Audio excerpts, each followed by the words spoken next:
세계적인 통신사 블룸버그가 내년에는 원달러 환율이 무려 1,100선까지 급락할 수 있다고 경고하고 나섰습니다.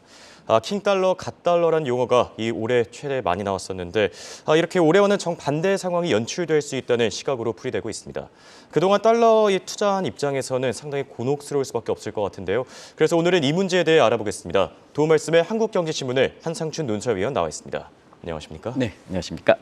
네, 지난주 증시 이 최대 관심사가 아무래도 테슬라와 또 제롬 파월 연준 의장, 이 연준 위원들의 발언일 것 같습니다. 네, 이번 주 일정을 방금 전에 예. 알려줬습니다는 사실 오늘부터 일본 중앙은행 회의가 한 20년 동안 왔던 마이너스 금리 정책을 포기하는 게 아니냐 하는 내용이 이제 양일간 걸쳐서 이렇게 했는데요.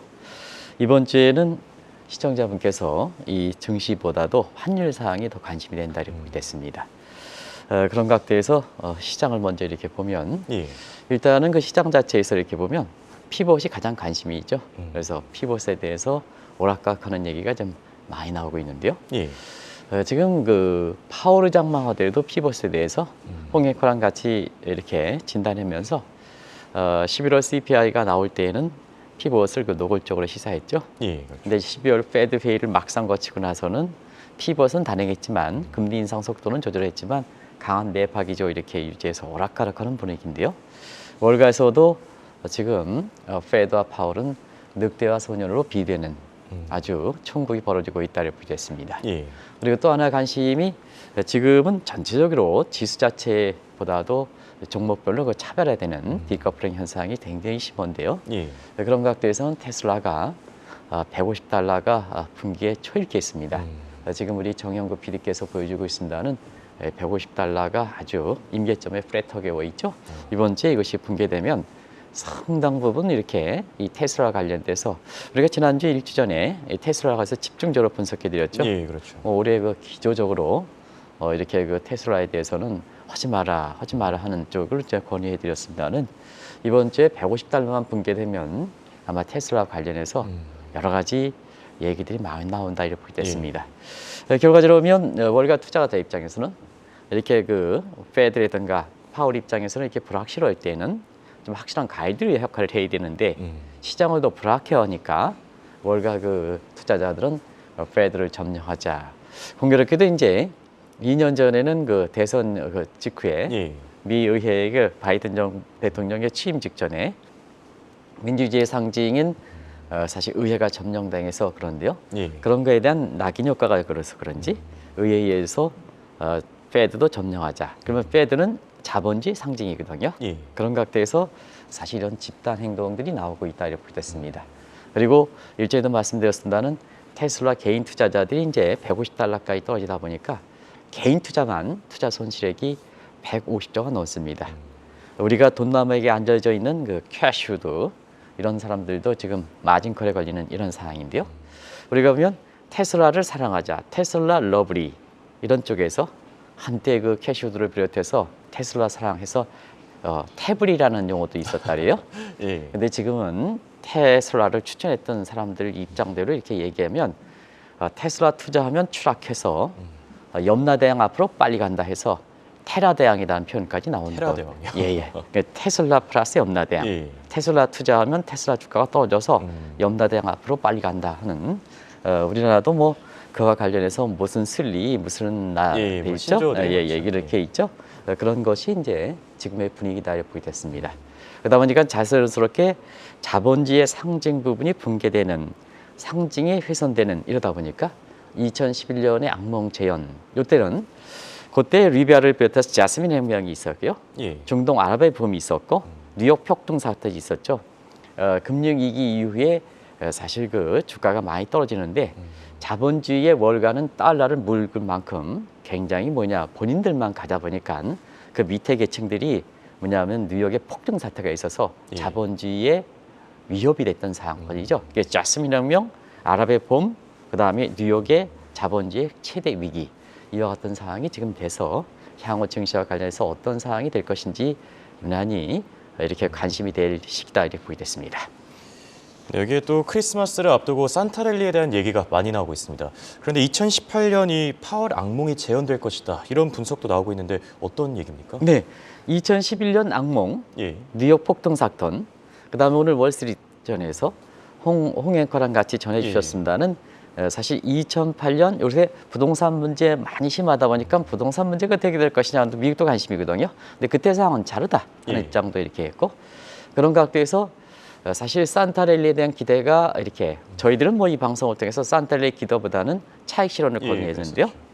산타랠리 기대가 많다 보니까 이번에 12월 회의에서 이것을 무너뜨리다 보니까 2018년에도 이 산타랠리가 기대가 높은 상태에서 당시에 사실 유동성을 이렇게 축소하는 문제에 대해서 검토하지 않다 보니까 산타랠리를 파월이 물건 나가겠다 하는 그런 것을 반영해서 2018년 데자부 사건을 얘기를 하는데요. 예. 그때는 파월의 입장보다도 사실 그 트럼프 대통령의 탄핵 문제가 그랬다 이렇게 보겠습니다. 2017년에 트럼프가 탄생해서 아주 희망차게 되는데요. 예. 이듬해 사실은 정권적인 측면에서는 이듬해 트럼프 정부가 탄력을 받아야 되거든요. 4년 이렇게 된다면 탄력을 받아야 되거든요. 초기에는 좀 여러 정권 교체가 있으니까. 예. 근데 그때 트럼프 탄핵 얘기가 아주 심했기 때문에 미국의 증시가 많이 떨어진 거다 이렇게 보겠습니다. 결국은 15% S&P가 떨어지다가 막판에 이게 7% 정도 감축이 되는 상태에서 됐거든요. 그런 각도에서 이렇게 보면 분위기가 그때가 것처럼 2018년에 산타랠리를 파월이 져버렸다 하는 그런 데자부 얘기들이 많이 나오는데요. 오히려 지난 주의 새벽에 끝난 예. 뉴욕 증시 보면 사실은 막판에 주가의 모습이 많이 낙폭이 이렇게 줄여가는 상태에서 마감됐지 않습니까? 예. 다우존스 지수가 한 280포인트 정도 떨어지긴 했지만 장중에 보면 많이 낙폭이 이렇게 줄어든 상태에서 했다 이렇게 보겠습니다.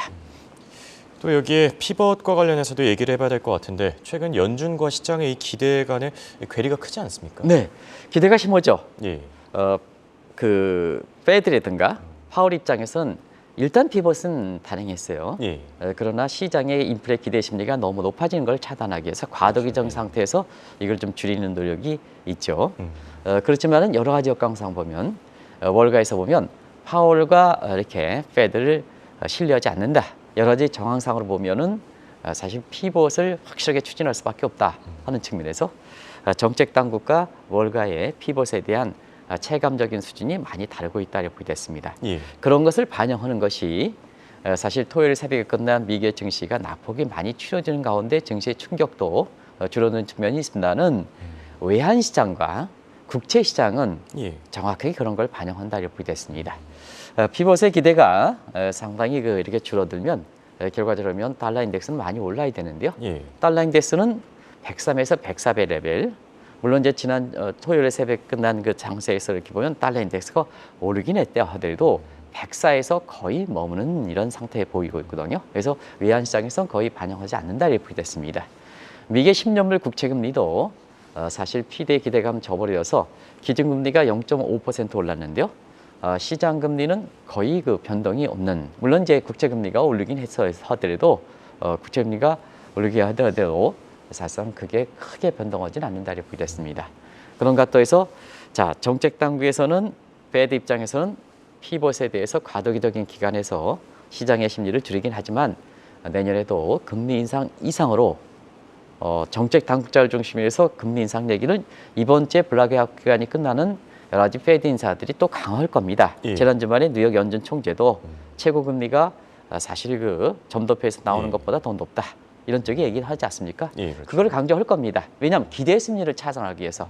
근데 시장에 먹히느냐 하는 측면은 사실 괴리가 상당히 있다 하는 것을 말씀드리겠습니다. 그런 점을 참고해서 이번 주에 증시에 임하셔야 되지 않겠냐 하는 생각이 듭니다. 여기에 이 부분은 꼭 짚고 가야 될 것 같은데 미국 시간으로 지난주 15일, 그러니까 목요일이었는데 다우지수 무려 764포인트 넘게 급락했는데도 우리나라 코스피 지수는 그렇게 큰 변화를 보이지 않았거든요. 어떻게 해석해 볼 수 있겠습니까? 네, 미국 증시가 이렇게 목요일 날이니까 예. 우리나라로 보면 금요일 날 새벽에 끝났죠. 예, 그렇죠. 그게 지금 말씀드린 730포인트 이상 급락해도 이 방송을 통해서는 이달 들어서는 9월 2에 우리 코스피 지수가 2,100에서 2,500 다 갔었으니까 예. 페드에다 산타랠리라든가 제뉴얼 이펙트 기대 관계없이 목표 수익률 채웠으니까 좀 차익금 실현해 주십사. 예. 그런 쪽에 이제 말씀을 드렸었고요. 막상 이제 페드회의가 끝나고 나서는 이제는 더 이상 차익 실현 문제에 대해서 중단 좀 해주십사 하는 예. 쪽을 금요일 방송해 드렸습니다. 우리 시청자분이 현명하신 것 같습니다. 당일날 미국의 그 주가가 사실 730포인트 넘게 떨어진데도 불구하고 우리 정영급 PD가 금요일자를 보여주시는 겁니다. 예. 한번 시청자를 한번 이 표를 보시기 바랍니다. 직전에 미국의 다우존스 지수가 사실 730 넘어 떨어졌습니다. 또 제 방송 직전에 어떤 분이 미국의 증시에 대해서 이렇게 할 때 굉장히 비관적으로 이렇게 얘기했습니다.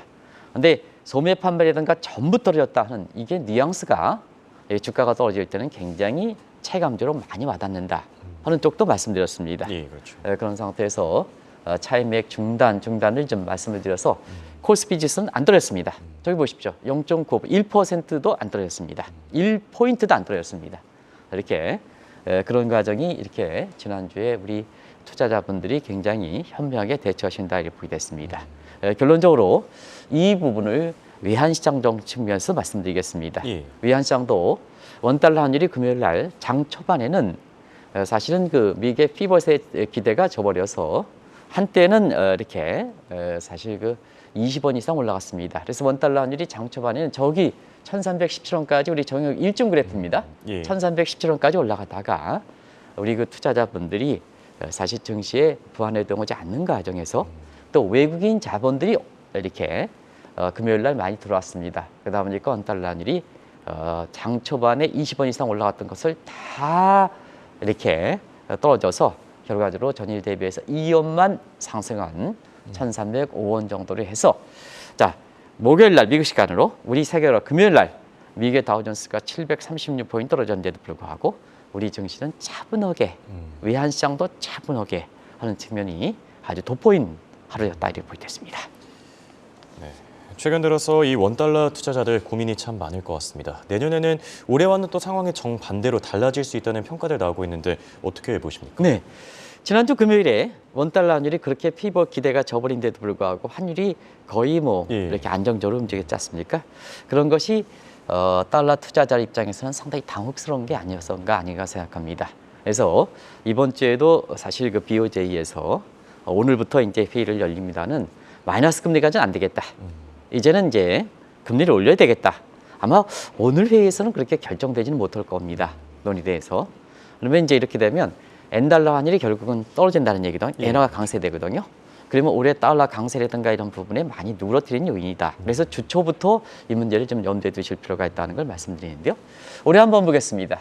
올해는 미국의 달러 강세가 킹달러 갓달러라는 얘기가 나올 정도로 이렇게 된 건 미국 경제가 실력이 발휘해서 그런 건 아니다. 경제가 좋아서 그런 건 아니다. 예. 펀더멘탈, 머큐리온이 되면 실력에서 보면 이거 홍앵커가 건강히 하다면 오랫동안 이렇게 건강한 모습이 보이죠. 그런데 사실 홍앵커가 이렇게 건강하지 않은 상태에서 한상춘 논설인이 더 안 좋아서 건강하게 보인다면 제가 상황에 따라서 이렇게 좋은 이렇게 영양제를 먹을 때 제가 이렇게 딱 조금만 올라오더라도 이렇게 홍앵커의 얼굴은 안 좋은 얼굴이 그대로 드러난다 이렇게 보게 됐습니다. 예. 그런 각도로 올해를 한번 보실 필요가 있습니다. 그래서 올해는 펀더멘탈보다는 정책 요인, 미국의 금리가 뒤늦게 화들짝 인플레를 키웠기 때문에 올려서 옐로핀을 올린 과정에서 달러 강세가 나타났던 마스 요인. 예. 그다음에 우크라이나 사태에 의해서 유럽이 강탈을 당하다 보니까 상대적으로 이렇게 달러가 돋보였던 이 측면이거든요. 그래서 올해의 정책 요인과 반사적 요인에 의해서 된 것은 태생적으로 한계가 있다는 얘기입니다. 이 상황이 변할 때는 그래서 킹달러 갓달러라는 표현을 쓰지 마라. 킹달러 갓달러라는 표현을 요새는 좀 거의 안 쓰는 것 같아요. 그죠? 예, 거의 사라진 것 거의 사라진 것 같습니다. 이게 이제 스스로 시장에서 자정적 기능이다 이렇게 보게 됐습니다. 그런 상태에서 내년은 어떻게 될까 하는 것을 표를 가지고 한번 보겠습니다. 내년은 올해 상황과 정반대 상황이 될 수 있다. 일단 머큐리그 요인에서 미국 경제 요인이 너무 안 좋아진다. 예. 이건 페드가 전망한 겁니다. 페드가 지난주에 전망했으면 0.5%까지 떨어지죠. 그리고 인플레만을 잡기 위해서 미국이 사실 지금 주력할 수 있는 상황은 저런 성장률을 볼 때는 어렵지 않느냐. 그렇죠. 그리고 푸틴의 축칠설, 노아의 방주라 그러죠. 지난주에 사실은 외신을 뜨겁게 했던 푸틴의 축칠설, 예. 베네수엘로 노아의 방주를 했다. 이게 노아의 방주는 그런 표현을 쓰면 안 되는 건데요. 언론에서 그냥 무자비하게 쓰는 것 같습니다. 좀 의미를 좀 잘하고 종교를 갖고 있는 입장에서는 좀 잘 그렇게 해서 의미를 갖고 해야 되는데 어찌됐든 예. 언론에서 노아의 방주다 해서 그런데요. 어찌됐든 내년 되는 우크라이나 전쟁이 종료될 가능성이 있다는 얘기거든요. 그러면 유럽 측이 회복되겠죠. 유로화 강세 회복되겠죠. 올해 유로화 약세에 따라서 달러가 강세된 부분이 누그러지겠죠. 그런 측면이 이렇게 내년도에 상황이 전개될 거다 이렇게 보겠습니다.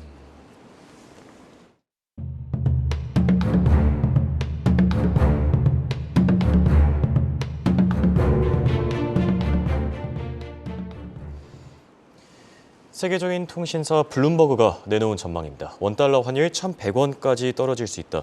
어떻게 생각하십니까? 네, 저도 내년에 환율이 떨어질 거를 이렇게 계속 말씀드렸습니다는 예. 오늘 1,100원 얘기는 제 얘기가 아니라 뭐 시청자분이 저도 외환시장에 오랫동안 종사했습니다는 사실 저보다도 세계적으로 달러 관련된 특히 통화 관련된 그동안의 예측이 정확했던 기관을 가지고 말씀을 드려야 되지 않냐 생각합니다. 예. 그런 과정에서 세계적 통신사 블룸버그에서 자체적으로 이렇게 조사했다면 안 됐는데 사실 지금은 이렇게 언론사의 이렇게 연구소라든가 이런 게 굉장히 정보가 빠르기 때문에 모델에 의해서 전망하는 것보다는 더 예측력이 높습니다. 예. 그런 것이 블룸버그에 소속되어 있는 블룸버그 인텔리전스라는 소위 BI라고 이 부분이 그렇습니다. 요즘은 언론기관이 그랬습니다. 그래서 한국경제신문의 그 김정호 사장께서도 사실은 그 각종 지수가 예측기관 전문기관에 보다도 언론사의 정보가 빠르고 라이프 스타일이 빠를 때 오히려 그 언론사 입장에서도 캐드와 같은 지표를 만들어야 되지 않느냐 하는 이런 측에서 캐드가 만들어졌습니다. 다양하게 좀 진화가 되고 있는데요. 그와 마찬가지로 이 통신사들의 세계적 통신사들에 소속돼 있는 이러한 그 전문적인 경제 연구소들이 지금 두각을 나타낸다. 특히 블룸버그의 인텔리전스는 통화 전망과 관련돼서 굉장히 강점을 갖고 있는 거다 이렇게 보겠습니다. 그런 각도에서 사실 달러 인덱스가 내년에는 앞서 같은 세 가지 요인에 의해서 예. 100m로 떨어진다는 얘기입니다. 그럼 시청자 여러분 100m는 뭐냐? 코로나 직전에 달러 인덱스가 98, 99 레벨이었습니다. 예. 이 정도로 완전히 회복된다 이렇게 보게 됐습니다. 달러 인덱스가 이렇게 떨어지다 보니까 원달러는 자연스럽게 약세가 되면 원달러는 원화 강세에 대해서 원달러가 떨어지겠죠. 예, 그렇죠. 그래서 BI, 블룸버그 인텔리전스는 1130원에서 1150원까지 떨어진다.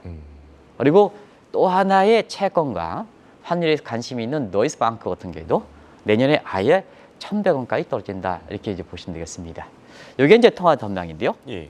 사실 그 자금 흐름과 관련해서 이렇게 통화 전망이 되면 자연스럽게 한국이 정치적인 측면에서 유망 국가로 부각되겠죠. 그렇죠. 우리가 이제 강세되니까 환차익 기대되니까 그런 측면에서는 골드만삭스라든가 JP모건 같은 경우는 내년에 동아시아 국가들이 들 것이다. 그게 이제 대표적으로 중국이라든가 한국이라든가 대만이라든가 여기에 덧붙이면 남아시아 인도라든가 이런 국가들이 올해까지는 선진국이 이렇게 돼서 내년에는 뭐냐 동아시아 국가들이 뜰 것이다 하는 것과 맥을 같이 한다 이렇게 이제 보시면 되겠습니다. 그런 것을 이렇게 잘 보셔서 이번에 연말에 또 연시에 증시와 관련해서 투자하실 필요가 있지 않냐 생각합니다. 방금 전에 중국과 한국이 유망할 것이다라고 말씀을 하셨는데 지금 시진핑 정부의 경제 정책도 이 원달러 환율에 영향을 줄 것이다 이런 평가들이 나오고 있지 않습니까? 네, 내년 12월 15일에는 인년도에 예. 3월에 전인대에서 경제 정책을 결정하기 직전에 중앙경제공작대회가 열려서 가이드라인을 설정합니다. 사실 이게 사실상 굉장히 중요한데요. 예. 이번에 할까 말까 논란이 많았었죠. 결국은 했습니다. 예. 그런데 비공개로 열렸지만 두 가지 측면. 지난번에 제로 코로나 정책에서 위드 코로나 정책으로 바뀌었죠. 시대 요구를 받아들여서 예. 이번에 아주 적극적으로 받아들였습니다. 아까 이영 캐스터께서 말씀해 주셨으면 내년엔 성장 우선의 경제 정책을 표방한다. 이렇게 이제 지금 알려지고 있거든요. 예. 그래서 부동산을 비롯해서 유동성 문제는 인민행의 이제 총재가 지금 갈리기 때문에 부총재가 나온 겁니다. 그렇죠. 그래서 류커창이라든가 이런 분들이 얘기하는 유동성은 충분히 오겠다는. 아까 이제 시청자분이 보셨을 겁니다. 우리 이영은 캐서가서 얘기한 것처럼 그런 쪽으로 이렇게 된다 이렇게 보겠습니다. 그럼 위안화는 어떻게 될 것이냐 하는 측면에서는 예. 중국은 수입 물가 상승 때문에 결과적으로는 인민들의 고통이 굉장히 심한 상태거든요. 그러다 보니까 시대가 폭발적으로 더 증가할 가능성이 있습니다. 그래서 위안화는 충분히 절상시키겠다. 그래서 최근에 위안화 환율이 역내 역에 그다음에 고시 환율까지 1달러에 7.0 포치선이 뚫려서 밑으로 갔습니다. 6.9 위안대로 갔습니다. 아마 그래서 인민들의 고통을 위안화 평가 절상을 통해서 결과적으로 보면 사실 그 수입 물가를 안정시키고 고통을 낮추는데요. 아시겠습니다는 자 위안화가 환율이 떨어지면 우리 원달러는 떨어지겠죠. 예. 그런 과정에서 사실 앞으로 환율을 좀 보실 필요가 있다는 걸 말씀드리겠습니다. 여기에 원달러 환율이 내년에 만약에 1,100원대까지 떨어질 경우에 이 세계 채권 지수의 선진국으로 편입될 가능성이 있다고 하죠. 네, 글로벌 그 채권 지수 이 문제에 대해서는 도이치방크가 사실 원달러 환율을 1,100원 얘기하면서 예. 얘기를 들은 것 같아요. 요건 이제 시청자 여러분한테 말씀드렸던 내용이고 거의 정확하게 이렇게 도이치방크도 보이기 때문에 그냥 두 번째 시리즈로 가지고 가겠습니다. 예, 알겠습니다. 이 내년에 이르면 3월 달에 한국이 이렇게 세계 채권지수 선진국에 이렇게 편입될 가능성이 있다. 근데 요거는 거의 드라마질 가능성이 있습니다. 왜냐하면 예. 증시와 관련돼선 유도리가 많텐데 변동성이 변화 요인이 많은데 채권은 국가 채권이기 때문에 거의 이 전망이 맞는다 이렇게 됐습니다. 예. 그래서 내년에 3월 달에 우리가 선진국의 채권 지수에 이렇게 편입될 때는 도이치방크는 왔다 갔다 했죠. 우리나라의 금융연구는 한 최대 60조까지 예. 들어온다. 일부 증권사는 100조까지 들어온다. 근데 도이치방크는 선진국 편시 90조 원 들어온다. 자, 오케이. 그러면 증시에 이어서 채권도 저렇게 90조 원 정도 저렇게까지 들어오지 않다 하더라도 들어온다면 원달러 환율을 하락시키는 요인이 되겠죠. 그래서 원달러 환율이 내년에 도이치방크 같은 경우는 1,100원까지 떨어질 수 있다. 이런 전망이 나온다를 보겠습니다. 네. 끝으로 이렇게 원달러 환율이 떨어진다면 국내 증시에서 이 증시 붕괴론을 외치던 일부 비관론자들의 뜻처럼 잘 가지는 않을 것 같은데요. 가지는 않죠. 왜냐하면 사실 피벗에 대한 기대가 떨어진데도 불구하고 증시 붕괴론자 시간이라면 지난주 금요일에 우리 코스피가 많이 떨어져야 되지 않습니까? 예, 그렇죠. 환율도 굉장히 폭등해야 되고요. 근데 사실은 지금은 우리 시청자분이라든가 우리 투자자들이 자기 재산을 증시에서 그러한 증시 붕괴라든가 이런 측면에 내 재산을 지키기 위해서 그런 거에 대해서 이렇게 인정을 하지 않는 것이 금요일의 모습이었다. 우리 코스피 지수는 다우존스 지수가 730.6포인트 떨어진데도 불구하고 안 떨어졌다. 예. 이런 것이 반전의 대목이 아닌가 생각합니다. 그럼 내년에 사실 우리가 원달러 환율이 어디간의 가정입니다. 예. 1,100원 떨어진다 하면 자 우리가 지금 원달러 환율이 떨어질 때 10원 정도 떨어질 때 외국인 자본은 0.7에서 0.8조 원 정도 들어옵니다. 예. 약 7천에서 8천억 정도 들어옵니다. 그러다 보면 1,100원이 가정일 때는 사실 저기에 20배를 때리면 되죠. 왜냐하면 10원에 예. 0.7이니까 200원 떨어지니까 20배 때리면 되죠. 그러면 시청자 여러분 한 14조에서 15조 정도 들어옵니다. 한창만 겨냥엔. 예. 그래서 15조 정도 얘기했다 이렇게 됐습니다. 이럴 경우에는 한 차익만 겨냥해서 외국 자본 유입만 들어온다. 요건 따지는 겁니다. 시청자의 오해를 하지 예, 말아서 그렇죠. 다른 요인도 있겠죠. 증시는 그때그때마다. 그래서 한 차익만 겨냥해서 외국 자본만 들어온다. 15조 들어온다. 우리 코스피가 내년에 3천 정도가 나온다 이렇게 됐습니다. 요거는 한 차익만 겨냥해서 그렇다 이렇게 예. 보시면 되겠습니다. 이거 다시 한번 좀 강조해 드리겠습니다. 네, 그러면 환율은 어떻게 될 것이냐 하는 것을 보겠습니다. 자, 환율은 이제 표를 한번 주시기 바랍니다. 이제는 이제 3단계 진입한 것 같습니다. 시청자분한테 원달러 환율이 지금까지 코로나 이후에 1단계 자 기축통화번이 갈 곳이 없다. 예. 저는 이렇게 회장의 이세가 달리 이 방송을 통해서 오히려 떨어진다. 기축통 안 간다. 그래서 결국은 원달러 환율이 그때 당시에 1,280원에서 작년 초에 1,080원으로 200원 떨어졌죠. 이제 백신 얘기하면 정상화된다. 정상화된다. 1,080원에서 지금 지난 10월 초에 1,448원 갔죠. 그다음 상단계 여기를 새롭게 제시해 드리겠습니다. 예. 3단계는 지난 10월에 1,448원에서 자 최근에는 1,305원까지 떨어졌습니다. 하락되죠? 예. 하락되죠? 그 내년에는 이것이 사실은 1,100원을 갈지 아무튼 올해보다는 환율이 많이 떨어진다. 평균이 많이 떨어진다. 그래서 3단계에 진입했다는 걸 말씀드리겠습니다. 네, 이렇게 오늘은 원달러 환율 전망에 대해 알아봤습니다. 지금까지 도움 말씀에 한국경제신문의 한상춘 논사위원이었습니다. 대단히 고맙습니다. 네, 고맙습니다.